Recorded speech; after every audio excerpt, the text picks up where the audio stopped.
considering all of our presenters are also connecting with us virtually. Miguel, is there anything that you would like to say? And I'll thank everyone again also for joining this learning session to discuss the LAC Lessons Learned workshop that was held last June in Colombia. I had the privilege to attend this workshop and was really impressed with the process, the diversity of the participants, and the amount of learnings and just results that came out of it, considering it was only a couple of days. Today we have with us our wonderful LAC regional representative, Roberto Brito, who will take us through how he kind of structured and designed the workshop.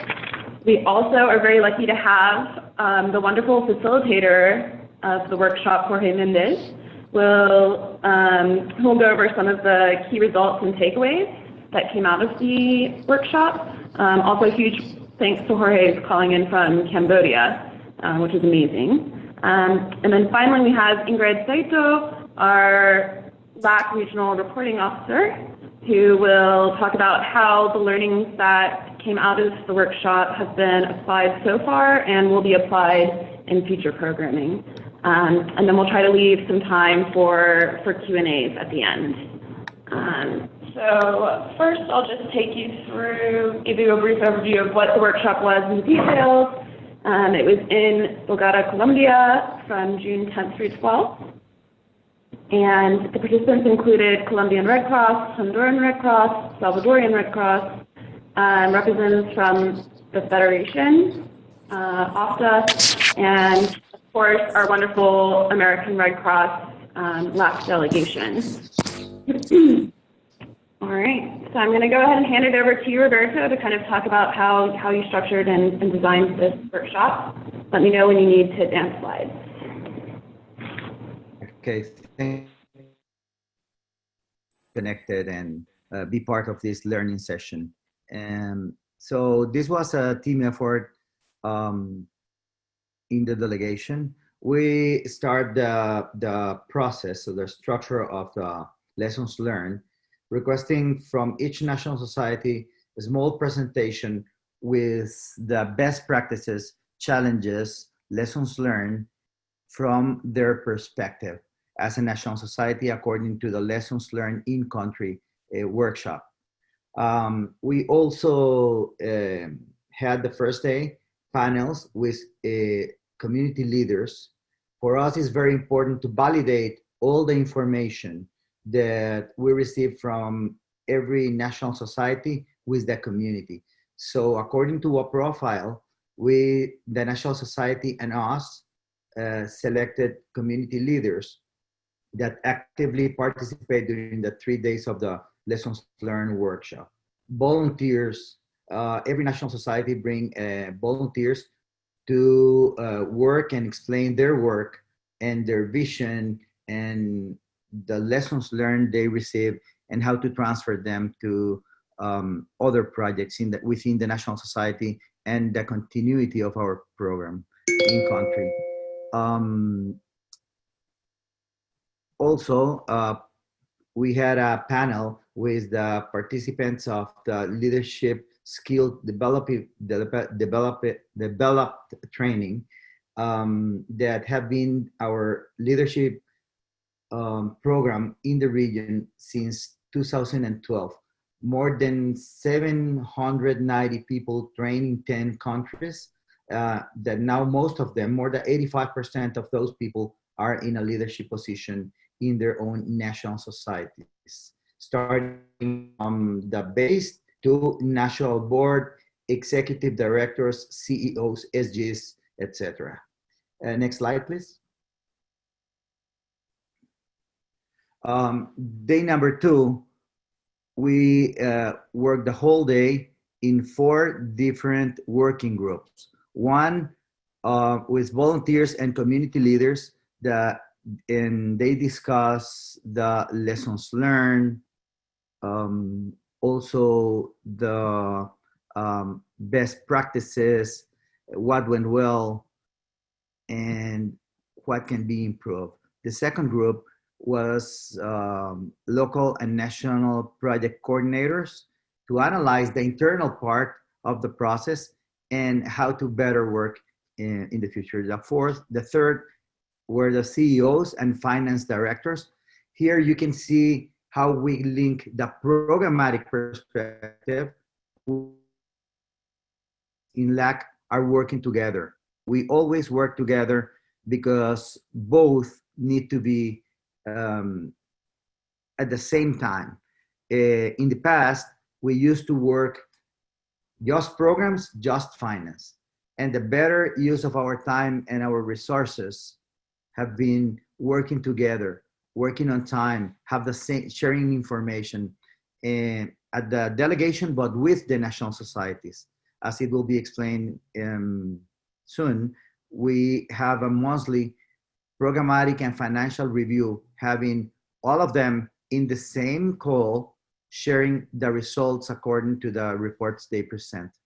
And the fourth group were the presidents of the national societies with the disaster response managers or directors of the national societies, the director of the Americas region of the Federation, and a representative from OFDA that was invited. Even these were, though these were not of the funds, for accountability and for transparency, we invited them to be part of the process of how we work in LAC. Next slide, please. So the working groups discuss the degree of implementation of the RITA lessons learned recommendations. For every lessons learned, we sign an agreement. We call in this case, was the Riohacha commitment, because it was done, the RITA lessons learned was done in Riohacha. So all national societies signed the conclusions and next steps that they may accomplish in the next program or in their national societies, depending the specific needs, for example. So after this session, we did also another commitment from Bogota. They discussed, so this was an example of from the lessons learned to the lessons applied to the next project. So from RITA, we transferred that knowledge from the lessons learned to the LARRA, Latin American Risk Reduction Activity, is our actual project in LAC. So it's not a document, it's not just a document, it's a document alive that come from on one project to the actual project. Then they discuss what went well, areas to improve, challenges, recommend, and finally the conclusions that will be discussed in the plenary the next day. It's important to mention that all the lessons learned process was shared by the online radio that we have in LAC. So that's a model of transparency that we have in LAC, and a lot of comments and chats and questions were shared through this process. At the link, Miguel already shared at the chat, Miguel already shared the link where you can hear the record of the lessons learned. And next, 10 countries were hearing, and 129 devices were. Some countries share a picture of 5-10 volunteers or staff hearing the radio. So 129 devices connected doesn't mean one person. In some cases, there were 1, 5, 10, or 15, the biggest country that shared the picture. So next slide, please. Also, the third day, all the groups present their conclusions, and there was a huge discussion about every single conclusion, and which of them should be in the Bogota Declaration, or the commitment that each national society did and signed in the Bogota Declaration that they will follow in the future. And also, we motivate all countries to present photos and songs from the community or from the volunteers of the national societies talking about disaster risk reduction or disaster preparedness, or key messages that they can send to the communities. Those songs are also in the radio as part of the process done and built from the basis of each national society. And we give a small award to each national society. That's all from my part. I hand over to Ingrid. No, to Jorge. Oh, sorry. Thanks, Roberto. Also, although the working groups identified several points, positive points, the following 10 points were considered to be the most relevant. The methodology and the tools used for the formulation and induction process. The support manual were also considered very useful for the correct implementation of the project. Simplification of the reporting process, if you compare with the RITA project, was also considered very important. The project monitoring by American Red Cross focused on supporting the national society. It was highlighted by most of the participants. Of course, the volunteers' motivation, training, and involvement was things that make the project to succeed and achieve the results. Please, next. Also, the coordination, the country representative, and the collaboration with other national societies. The LARRA team, National Society and American Red Cross, encouraged during all the projects to knowledge sharing and joint activities, such as the CANS transfer program and the leadership skills development training. Provision of training and equipment to the branches and the community to improve their response capacity. The transition system through seed capital, providing seed capital to implement activities that allow the sustainability of the action in the community have been considered really innovative. Of course, like Roberto said, the leadership skill development training was valued by the participants very positively. As he said, more than 25 trainings have been done since 2012, and all the participants, they were really happy. And also it's important, Roberto didn't say it, but they already create a community of leaders in America. And that was considered really important. All the branches involved in the LARRA project has been strengthened, thanks mainly to the approach of transferring skills through the training of the volunteers. Next, please. But also, we identify some areas to improve, mainly in strengthening the work teams, because the workload was too high for the project coordinators, the national and local coordinator. Also, it has to be improved the reducing of the high turnover, providing adequate equipment and expanding the volunteers training on admin, finance, and procurement. Activity schedule, as happened in the RITA project, it was identified that one point for being improved. It is necessary to identify the appropriate time for the community, for the volunteers, and for the staff. Also to have a country representative in Honduras, because the work done by the country representative is crucial, and it is necessary to have one in Honduras. A good thing was that during the workshop, an agreement was reached between American Red Cross, Salvadorian Red Cross, and Honduran Red Cross that the country representative in El Salvador should also cover Honduras. The result and the activity have to be communicated to the stakeholders, especially to the government. Please, next one. Also, you can see, I didn't tell, but some of the photographs you can see in the right side are the photographs that were presented for the awards.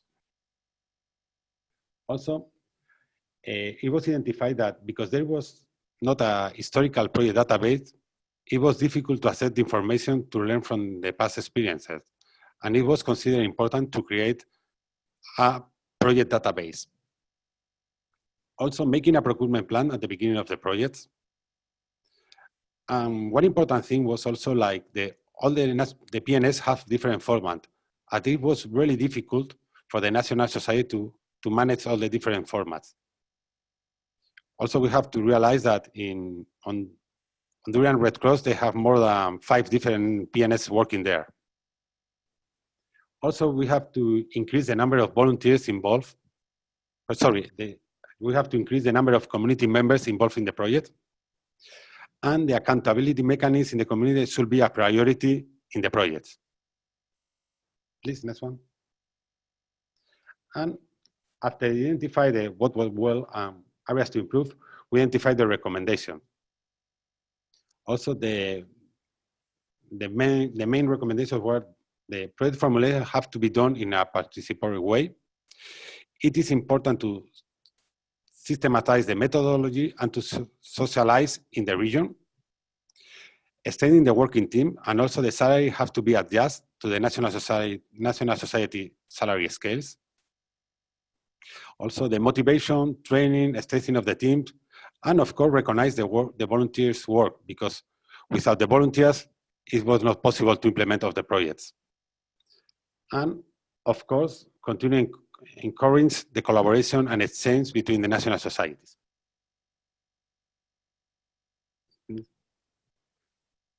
This was very important because at the beginning we thought that it's important to encourage the leadership in the national societies, but the community members said, also we want to be part of the leadership skill development training.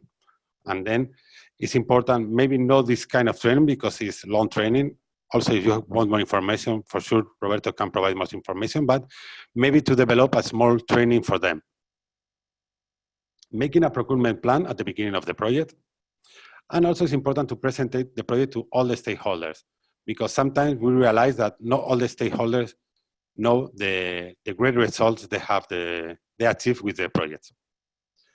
Also, it's important like implementing a feedback and complaint mechanism in the communities, and also try to develop innovative processes that allow a greater impact on the communities. Also, we get some conclusions during these 3 days working, like the formulation and reformulation of the project should be based on a comprehensive assessment, and all the actors should be involved. The community should be involved and informed in all the phases of the project. And the strengthening the training, equipment, and recognition of their volunteers' work should be a priority in all the activities done by the Red Cross. The technical and financial area must work together. Also, it's important to say like how we make the groups that the financial and the director work together in this working group, because it's important that the technical part and financial part must be together. Next, please. Training and induction activities should be always included in the project and should involve technical staff, volunteers, and also community members, because sometimes we include only technical staff and volunteers, but also it's important that the community members understand what is going to be done with the project. Also, it is necessary to prepare a procurement plan for the correct planning of the project. A monitoring team should be available to evaluate if the project is efficient, effective, and pertinent. And this monitoring team should be in the national societies. Next one, please. An exchange program for sharing of knowledge, experience through peer-to-peer work, joint training and internship should be promoted in all the projects of the American Red Cross. A need assessment should be conducted for the branches in order to develop an appropriate capacity building plan. And all the projects must be developed and implement a transition and sustainability plan to give continuity to the action developed during the life of the project. And after the conclusion, I would like to Leah continue to say like, I think the main achievement is the Declaration of Bogota. Thanks. Thank you, Jorge. I think Roberto did a great job describing this at the beginning, but I just wanted to talk to you guys again about what this Declaration of Bogota is and how it fits into everything. So it's been practice for Roberto and his team, for every lessons learned, actually, to take the recommendations and conclusions and put them together into a document that all of the National Society leadership signs that basically just pledges that for the next round of programming, they'll do a better job according to the recommendations that came out. I think that's really interesting. It's not something that I've seen before. And so a big part of this lessons learned was looking at the promises they made last time. Had they held up? What needed to be improved? Or what different recommendations came out of the lessons learned for the LARRA project, which was our MACP project in the region. So Jorge just went over all of the learnings, and this Declaration of Bogota is the commitment that the National Societies made to take those learnings and improve future programming. And one more thing before I read them out, I just think it was so interesting that not only did the National Society leadership sign these, but also our community leaders that attended.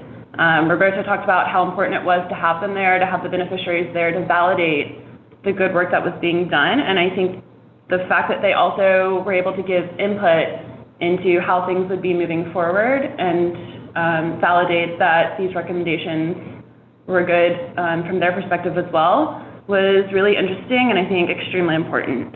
So I'll go ahead and just read through what this declaration said, and then we'll move on. So the Declaration of Bogota, number one, contribute to the commitment of the initiative Billion Coalition for Resilience.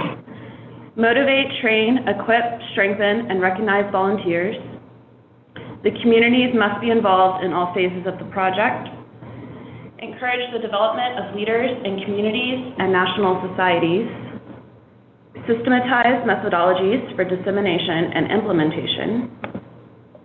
Promote collaboration and exchanges between national societies and partners. Improve procurement planning to optimize the use of resources. Implement accountability, feedback, and complaint mechanisms within communities. And develop innovative processes that enable greater impact on communities. And I'll just point out the picture on this slide is our community leaders looking over these resolutions, if you want to call them, and signing on to them, which is what I referenced earlier. So I think now I'll hand it over to Ingrid to talk about how these resolutions have been put into current programming and how they'll be incorporated into future programming, because there have been some really great examples. Over to you, Ingrid. Thank you, Leah. Good morning to the audience. I'm going to explain the application of learnings in the cost extension period for El Salvador and Honduras, but also the application of learnings in future programs, design, and management. As you can see on the slide about the procurement plan, we have the idea that the procurement plan to avoid delays in the project implementation and to guarantee the quality of the purchasing according to the administrative and financial procedures of the National Society. In relation to transition and exit plan for the project, for these 6 months of cost extension period, we think that it's crucial to emphasize the continuity of planning and implementing the transition and exit plan of the project at both levels, at institutional and community level. We think that the plan gives consistency to the project activities for its sustainability. For example, in the case of El Salvador, part of the transition and exit plan is to establish joint actions between the community and the national system of civil protection. In Honduras, this relationship is together with COPECO, which is a national civil defense system. Also, during the lessons learned was discussed the importance for the project teams to have the administrative, financial, and programmatic procedures clear. Although there is a project kickoff launch meeting at the beginning of the project, during the lessons learned workshop, there was a clear need from the participants, from the National Society participants, to reinforce these topics, even more when they are new members in the National Society project teams, as for example, in the case of El Salvador. So in July, there was a decision of a reinforcement induction that was held in both national societies. Also, it is important to mention that during the lessons learned was held a session about leadership skills development, training, experience in the national societies. And it was very emotive to hear personal experiences of how this training changed volunteers and staff members' lives, discovering the leadership potential that they have. So for this extension period, this training was implemented for both countries in order to continue strengthening leadership component in the national societies. Please, next slide, thank you. About keep institutional strengthening to Red Cross headquarters and branches. In this extension period, institutional trainings are continued being implemented in order to strengthen Red Cross branches capacity. Also about the financial and programmatic monthly calls, there is a good practice that was implemented years ago by the LAC region, and it was recognized as a useful mechanism for analyzing the project progress in programmatic and financial aspects, doing the match between them.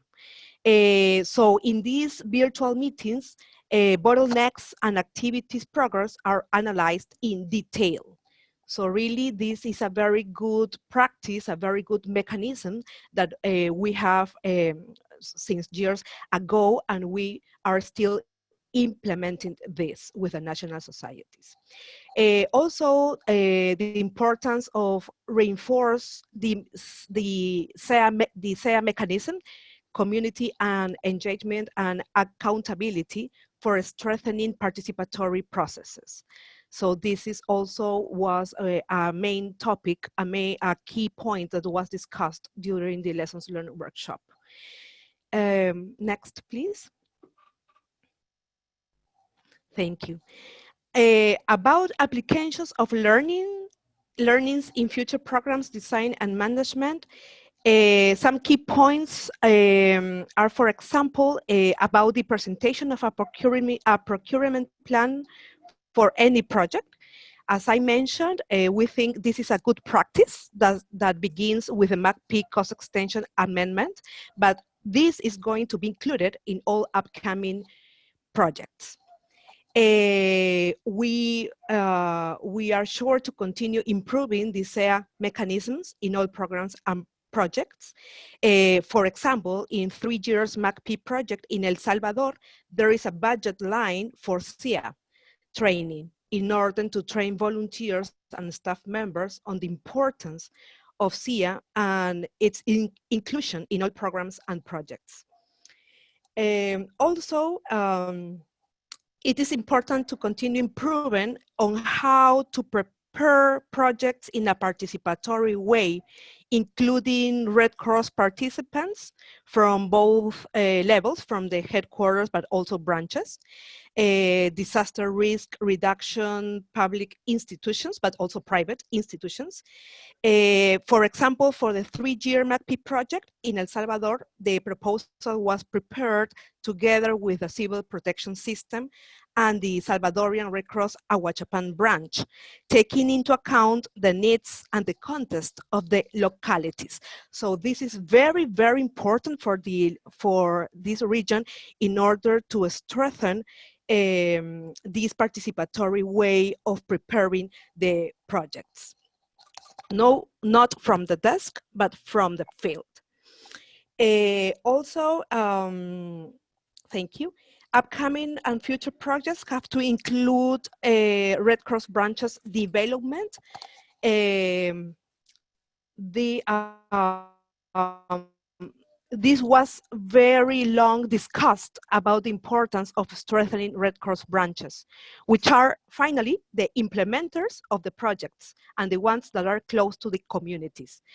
This is why, in the case of El Salvador, the extension period contains, for example, a branch or organizational capacity assessments workshop, which is a BOCA.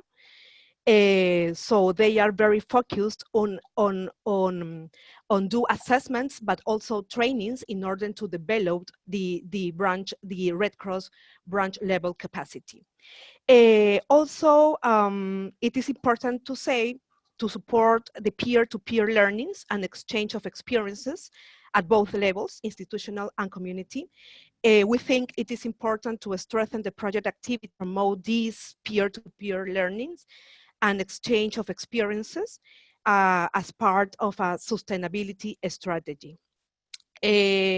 For example, in current proposals, as in Nevado del Ruiz Phase 2, the activities encourage institutional and community exchange of experiences related to the volcanoes, risks, and management. This is a challenge for us, but also a challenge for the Red Cross, for the implementing national societies in order to contribute to build and strengthen networks of learnings. That's the main goal, no? To strengthen networks of learning at a regional level. And finally, we think that it is important to continue to contribute to the development of leadership skills trainings of the National Society as part of the Buenos Aires commitment. We think that it's our responsibility, our commitment to contribute to the development of leadership skills training as part of Buenos Aires commitment. Programs and projects of this region will contain a budget line for leadership development. So this is the main key points that I can share with you about the future applications. Thank you. Thank you so much, Ingrid, and to the rest of the presenters.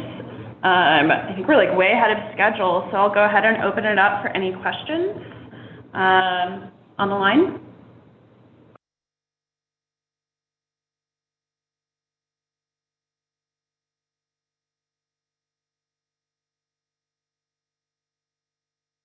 Feel free to unmute yourself and ask any questions, or go ahead and put them in the chat box.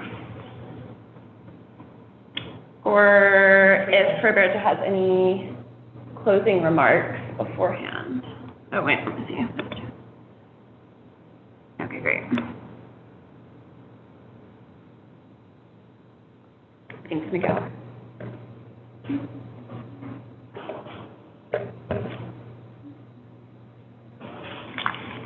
It looks like we don't have any questions. So I think no, go ahead. Okay. So I want to emphasize the importance of the great work done by the national societies, the volunteers, and the commitment of every single member of the LAC team and our support teams in headquarters, our program officers, the pillars, and every single unit supporting everyone.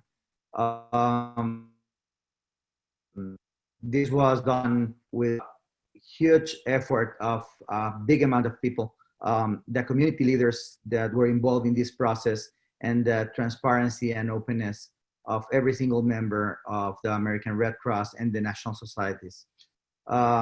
We have a lot of recommendations, a lot of commitments, but we really like to have this open and transparent way of doing the lessons learned. There's a lot more to do, and we are sure that with the new structure we have in the American Red Cross, we can do more, we can do better, and we do good, but we have to do good without damage. And that's something we have been working in the past few years. Thank you very much to the whole team that put this together, that organized this session. And we are very happy to have all of you in the region soon. Finally, thank you, Leah, for being part of the lessons learned, and previously to all other headquarter colleagues that have come and support this work, because every member of the team is important. People from finance that support us, people from the preparedness, people from response, people from recovery in the case of Mexico, the units, info management, the cash transfer programming. Every single person is involved in this process and result, and help us to support our mission, to support the communities, to save lives. So thank you very much to everybody, and all the very, very best to everyone, and please and help us to do the things better every single day. Thank you. Thank you so much, Roberto. And just to confirm everything you said, I really want to commend you and the team for putting on such a great workshop. I thought that transparency was such a big theme of the whole workshop. I think it was really apparent between the participant list, including, you know, beneficiaries and staff at all levels, as well as keeping the panels and working groups open to your radio program so that people who weren't able to attend could ask questions and interact with something that I hadn't seen before and I really appreciated. And I also just wanted to commend you guys for putting those learnings into action basically immediately. As Jorge mentioned, you know, there was a need identified to have a country representative that could be in Honduras physically more often, and you and your team, to your credit, made the decision then and there to adjust accordingly. So I want to commend you guys and thank you for allowing me to attend and to be a part of what I thought was a really, really great workshop. Miguel, do you want to wrap us up with where you'll be putting the recordings and things like that? Yeah, thank you for all the presenters. Thank you, Leah, for the facilitation, and especially to all of you for attending this learning session. I will share the links and the reports after this. We wrap up this webinar, but I invite you to go through all the links on the American Red Cross radio program that Roberto mentioned, since this is one of the highlights of this session, is that it was a participatory process. So I invite you to go there, play the sessions, and also read the reports. And if you have further questions, just you know how to reach out to Roberto and Ingrid, and if you need a support on how the workshop was done, to Jorge. All right, thanks again, everyone. I'm going to go ahead and stop sharing and send us off. Have a wonderful rest of the week. Thanks, everybody. Bye. Thank you. Good job. Thank you. Thank you so Thanks much. a lot to for everybody. everything. Bye. Bye-bye. Take care. Bye. Bye-bye.